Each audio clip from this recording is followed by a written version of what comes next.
lagay ako sa prison for 4 years. During my time there, yung brother ko na fine arts, nakita na parang wala akong ginagawa doon or something, nakatambay lang ako sa loob ng prison.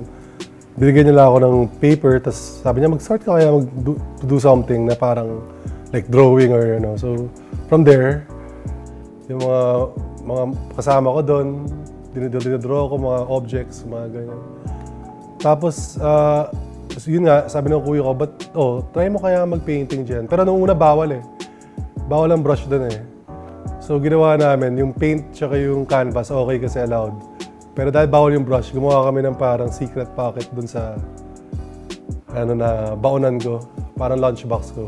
So, may 2 brush lang ako doon. So, doon, naging time ko almost sa a day, puro painting lang. Napaint ako ng mga mukha ng inmates.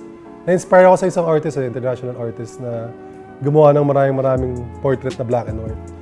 Meron din gumawa nito eh, pero sa kanya naman siguro mga kaibigan niya yata, mga French na tao eh. Tapos ako naman naisip ko, why not mga mukha ng inmates? Wala akong kilala dun eh. Pero ang dami rin siyang lesson na nakita ko na parang beauty nga, kinakwento ko pati rin sa interview ko dun sa last show ko. Parang medyo beautiful disaster siya eh. Parang akala ko sira na buhay ko, pero totoo lang, nag-bloom pa pala sa something na hindi ko nakita sa buong buhay ko. Which is itong craft ko ngayon.